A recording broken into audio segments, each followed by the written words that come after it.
For over a century, Chevrolet cars have symbolized American ingenuity and American style.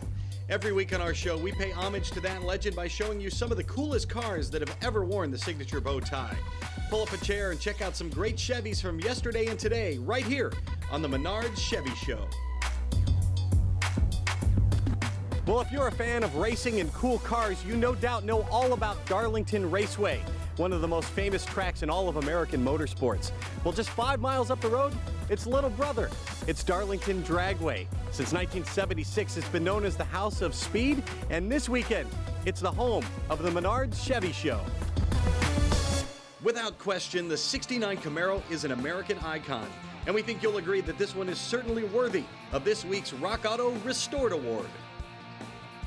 Kenny Brazel's bringing a little bit of razzle-dazzle here with the '69 Camaro. What's on it from Rock Auto? We got weather stripping and different small stuff like some interior clips, a little bit of everything. This car has quite a history for you, and it's pretty personal. What's the story? My dad bought it for me in 1976. I drove to high school until probably the mid-'80s. We were racing, blew the motor up in it, set my dad's shop. He kept saying, "What you want to do to this Camaro? What you want to do to the car?" And I kept saying, "Dad, we'll do something with it one day." My dad got sick with cancer and he passed away, and I told my wife, we're going down there and get the Camaro and work on it. What is it like now compared to what it looked like in high school? It's no comparison. It's got all new components under it, upper and lower control arms, tubular, LS3, 6.2 liter, so it's like a new Camaro with an old body on it, so it drives great.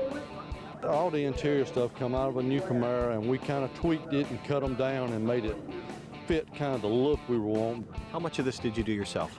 Except painting the car and the little bit of interior work we done. I had a friend of mine, Brett Kimball, actually painted the car for me. How does it feel to have restored the car that you and your father had together? It's a good feeling. It brings back good memories. When I was a kid, 13, 14 years old, my uncles and all of them were racing, so I'm kind of a little kid looking at a big picture saying, man, this is cool. And when I started back to working on it, it brings all them thoughts come back to you, and it's just a neat deal.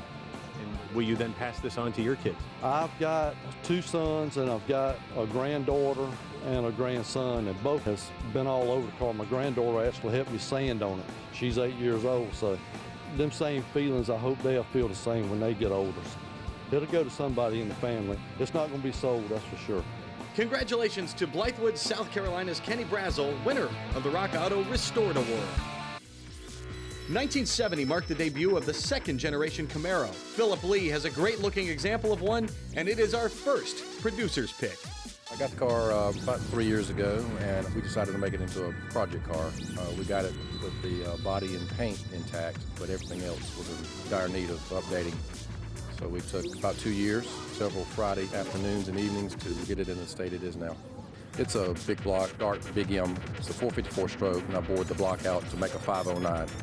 Callie's crank, Oliver rods, SRP pistons, Brodick heads, the 850 on it, try to make it a little bit streetable. Dynoed at about 768 horsepower. The car's been totally disassembled, frame off, rebuilt the front end on it, remounted the engine mounts to get that engine block in there. We welded the frame together, put frame connects on it. The interior's been totally gutted all the way down, put the fat mat in it, and then rebuilt the interior back with new stuff. The rear end's been beefed up some, new brakes, new transmission, just basically from the front to the rear, everything's been reworked. How satisfying is it to start with what you started with and end up with this? It's starting to be very satisfying. There were some ups and downs during those 2 years of construction, but it's starting to come around now, and I'm starting to enjoy myself with it. What's it like when you reach a point where you look at yourself in the mirror and say, what have I gotten myself into? It's a bad feeling. You just have to look forward to the end of the construction, and you know you'll be happy when you get there, but it is sometimes frustrating. But I'm proud of it. In the end, I'm glad I went through with it. Well, this next vehicle isn't exactly the belle of the ball, but to me it's inspirational because Russ Fox, like I would love to do, uses it as a daily driver. Tell me about your 1953 Chevrolet truck. Well, it's just a truck I found down in Gainesville, Florida. I was looking for something that was in decent shape, that was mechanically good. Drove it home that day from Florida to South Carolina, which was always risky. Got me home, and it's been a fun little project truck to work on, and it's just been a lot of fun. You know, there's always things to fix on these things. I rearranged the steering geometry, put EFI on it, put some different seats in it, made it comfortable. You know, just to be able to go out and drive this thing when you want to for fun, it's a pleasure. It was a childhood dream to have a hot rod. Why was it important for you to have a truck that you could use to drive all the time? If it wasn't perfect, I didn't have to keep it perfect. So therefore, it gave me the freedom to drive it to the grocery store, run it to church. You know, it's got some rust, it's got some dings and dents. I know I had a pallet fall over on it probably a month after I had it and added another ding, and I said, well, that's why I bought this kind of truck. It didn't kill me, and I still enjoy it. We're just getting started here at the Menards Chevy Show. Don't go anywhere because we've got lots more classic American eye candy coming up from Darlington. The Menards Chevy Show is brought to you by Chris Austin's Chassis Works, the home of higher technology. C-Max, the one product for your engine, transmission, and fuel system. Dickey Parts Center, your source for custom-built street-to-strip power. And by Dustless Blasting, it's the future of surface preparation. Welcome back. You know, there's something about sitting in a black Monte Carlo with a 3 on the side at Darlington that makes you feel really cool. And this is a 2002 Chevy Monte Carlo Dale Earnhardt edition. It belongs to Charles Biggs out of Virginia, and it's just another example of some really neat hardware you'll see when you come to a Menards Chevy show. Case in point, check out this rig. Local car guy Mike Carter brought his 52 Chevy pickup to the party, and he also brought the party, a big old smoker hitched to the back. It has a 350 transmission, 350 engine in it. It has an 81 Oldsmobile front end under it. It has a 9-inch Ford rear end under it with about a 371 gear. 85 Chrysler Daytona red paint, and it's got a custom hog cooking grill that goes with it. I put all the chrome on it. I have Mickey Thompson tires all the way around. Said there's a tilt bed on it, which you kind of have to have that to change the back tires. And I've added alarm system and cruise control. And it also has AC, power windows, and tilt. Tell me more about this grill. I had a guy out of Sumter, South Carolina, build this grill. It was just some ideas I had and came up with, and it took me about 2 years to get it, though, but I got it. What do you like about the 52 Chevy truck? The 5-1 is what caught my eye, being a short bed, and this is a custom short bed. It's even a little bit shorter than a regular 5-1 truck, right up my alley. We love hard-to-find vehicles on the Menards Chevy Show, and you'll have to travel far and wide to find another truck like our next producer's pick. We see a lot of Chevy trucks from the 1950s, and this 58, it's not just an Apache, it's a rather special one. Jack Sanders is the proud owner. What makes this one unique? In 58, all the trucks were named Apache, but this trim was the Cameo the last year for it. Built 1,405 of them in 1958, and they started building them in 55. So that makes it the only truck with 2 names. LS2 motor, 6-liter out of a 2006 Trailblazer SS, and it's got a 4LE60 transmission in it, so that makes it pretty good gas mileage. I get a little over 22 miles per gallon in it. I've got close to 10,000 miles on it now in 11 months. What makes this truck so comfortable to drive long distance? It's a Wise Guys hot rod seat, and it's comfortable. It's got electric lumbar, and I got that seat for my wife. It's air conditioning, power steering, power brakes, everything's in leather. Can't get much more comfortable than that. What did this truck look like when you found it? Well, a guy was doing it as a project, and it was all black. The paint was all done, but he stopped at the rear fiberglass fenders. He didn't know what to do. That's how I bought it, and I don't like black. Why don't you like black? Oh, I cleaned black when I was a kid, and I hate doing it. I'm too old to clean it anymore. Silver hides dirt. That's a secret out there. Silver hides dirt. Every time I stop, it takes me 30 minutes to get filled up with gas, because people go to it like a magnet. Sounds like a good problem to have. Oh, it's a great problem. I love it. I've wanted that truck for 35 years. I looked for one, and I finally found one after I retired from the Air Force, and lucky it had all the parts to it, and I love it. You don't have to stray too far from this area to find some magnificent machines. William Baker lives just down the road in Sumter, South Carolina, and he owns a great '69 Chevelle. And now he also owns the OPGI Original Award. Tell me about this car. What kind of condition was it in when you got it? It looked pretty much like it does now, but it just had some places in the paint didn't like, and around the vinyl top, had to do some fixing on that.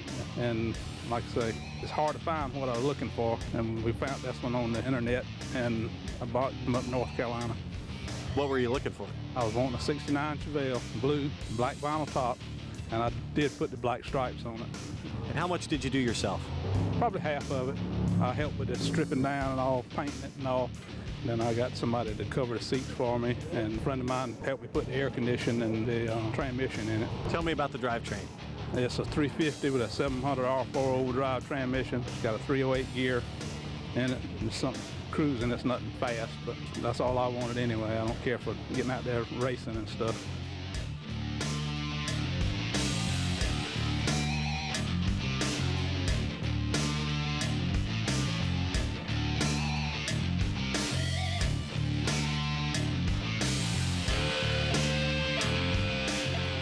How much of a labor of love was this? It means a lot more when you got hands on, feel like you've done something. It's not just going and buying something that's already fixed or somebody else has already completed.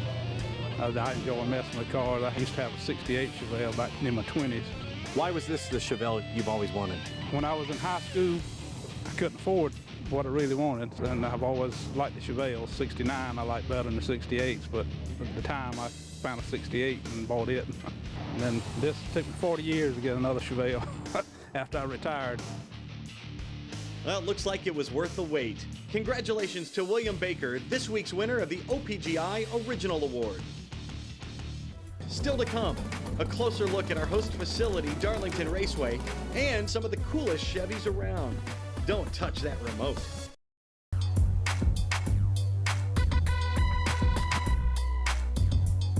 Welcome back to Darlington.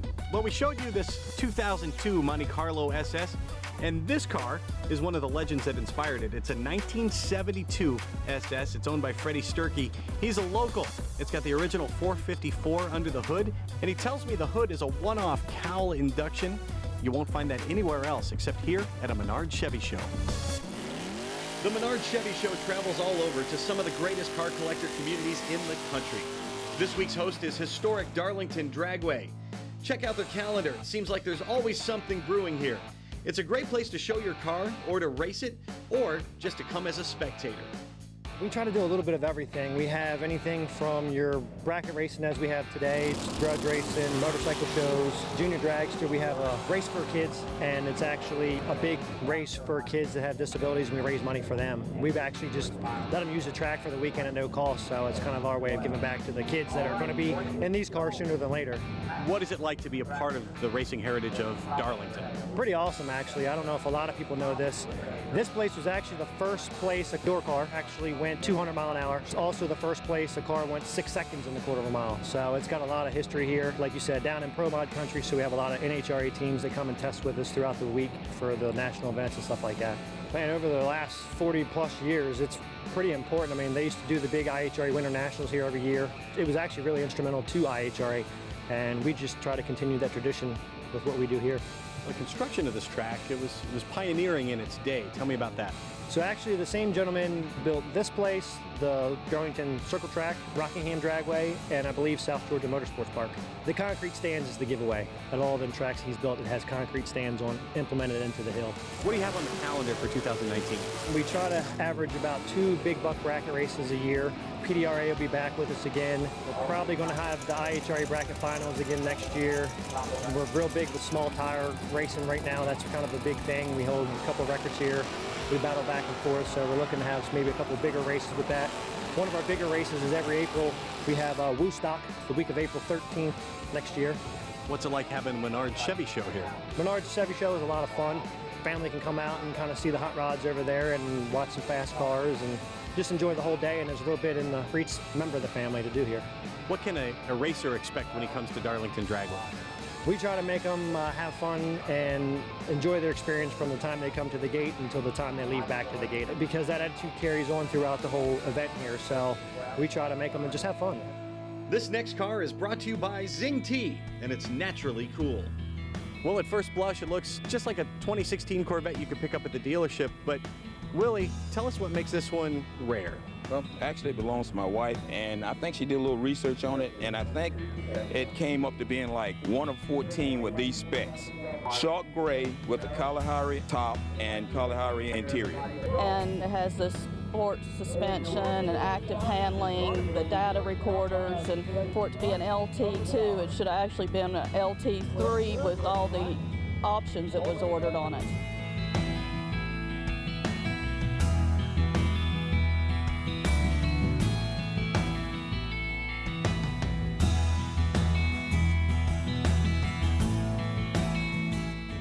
added a few things to it, right? Yeah, she's been busy. We actually painted some parts under to match the interior of the car to bring the interior outside. And then we added a lot of chrome to it and a lot of LEDs. Tell me the backstory behind it. My wife's battling cancer right now, so she was kind of down and out about it. You know, I had just bought me a new car for my birthday, and she was saying she would like to have one, but she wanted this special color. I want to get one that's shark gray with the Kalahari top and interior because I just love the color combination. And for some reason, we was pulling off the interstate and looked to the side, and the very car she was talking about was sitting in the car lot. When he bought the car for me, it was just made me think how much he loved me and wanted to help me, give me a motivation to keep fighting and not to give up. I like the top down and the wind in my hair, and I really like the way it handles on the road and the curves. I just love the car. Got a lot of side effects from the treatment she had, so it's going to be an uphill battle, but we're going to do it. She's going to make it. And we wish you nothing but the best. We love the story and we love the car. It's naturally cool, and it's brought to you by Zing Tea. We're not finished yet. In our next segment, some classic Chevrolets you're gonna love. This is Darlington, and this is the Menards Chevy Show. The Menards Chevy Show is brought to you by Performance Unlimited, your crate engine experts, building your dream and ours one engine at a time. Willwood Disc Brakes, high-performance disc brakes and brake components. Exalta Coating Systems, we paint winners. And by Borla, the world's most winning exhaust. Well, I finally found a car I could afford here at the Menards Chevy Show. This is a model of a '67 Camaro convertible. And Barry Clark, this served as inspiration for your real Camaro. Yes, it did. I found the original car 5 years ago, allegedly a frame-off restoration that I got deceived on. Much like many guys who don't know a whole lot about cars when they go into it, I just wanted to find a car that I could love on a little bit, but didn't need a lot of work. Well, as I got into this car after about a year, I found that the rear quarters were chicken wire and Bondo, the front clip was rusted, the engine rebuild was just simply a valve cover change, the transmission began leaking at about 6 months, so I had to get online and begin to figure out what I really had. Fortunately, I enjoyed the services of some guys up in Mooresville at Quarter Mile Muscle. They redid the bodywork for me and repainted the car. I've subsequently changed out the transmission, rewired the car, done new cooling systems and coilovers, disc brakes, so it's basically now my car. My wife affectionately calls her the mistress. As I tell her, at least you know who I'm spending my money on and my time with. How much thought did you give into restoring it, and how much did you want to just get rid of it? I had no intention of getting rid of it. I absolutely love the car. I love the style. I'm an orthopedic surgeon. I do hip and knee reconstruction. I reconstruct things that are broken or that need love. And this car needed a lot of love. The hard part was the deception. Once I got over the deception, then it was just a matter of taking care of the girl. When I was in grade school, high school, I had a next door neighbor who reclaimed cars from the crusher and flipped them. And he allowed me to get in his way. I owe him a tremendous debt of gratitude. And to this group, First Gen Camaro Connection online, that have been very patient with me with silly questions. 5 years later, I have this girl behind me, and I'm really proud of her. We can see why. And I'd be proud if I was Scott Connelly, too. His black '69 Camaro is our next producer's pick. This car was kind of a field find. Had a couple of quarter panels and a trunk and a roof. Engine was shot, got a good deal on it. Frame was fine, never been wrecked, so the frame was good. We had a good base to start with. Allowed us to build exactly what I wanted to build. I grew up with a '69 Camaro living next door. That was my alarm clock every morning, so I knew that's what I wanted. I at least knew what I wanted it to sound like. Spent a lot of work on the engine, the headers, the muffler, the sound to get the perfect kind of thunder sound. Got the muffler shop there to adjust until we got exactly that rumble. A little aggressive. You want somebody to know you're coming. How much of this car did you do yourself? Probably 50%, no body work at all. Black Dog Restorations in Danville, Virginia actually did the body work for me. Rock Auto was definitely got a lot of parts from there. Great engine since the engine was gone. Switched out the transmission because it was automatic transmission. I wanted the Jericho 4-speed, and definitely added air conditioning since we changed the color to black. Was going to need that. Now I understand there's another little black Camaro in the family. Yes, definitely. I had to get my grandson Colton a new model Camaro, but he's got an electric car, painted it up and clear coat just like mine. We've actually done a couple of shows. He's carried his little car and parked beside of me. He says it goes fast. I had to run to keep up with him. I need some brakes or remote control on the car now. One more producer's pick. It's a fine-looking specimen owned by Cephas Piver out of Tabor City, North Carolina. 64 Impala Super Sport. Bought it from a guy in Fayetteville, North Carolina. Actually, I came to find out that the car was sold right there at a hometown 20 miles from me. It was in pretty fair state. It's not exactly restored, but it's a new paint job, new interior, new running gear, new front end, pretty much new everything but just being cleaned up under it. Replaced the original 327 with a later model 350 engine. 200 R4 overdrive transmission in it. Pretty slick looking interior. Tell me about that. The car was a dark royal blue, Daytona blue with blue interior.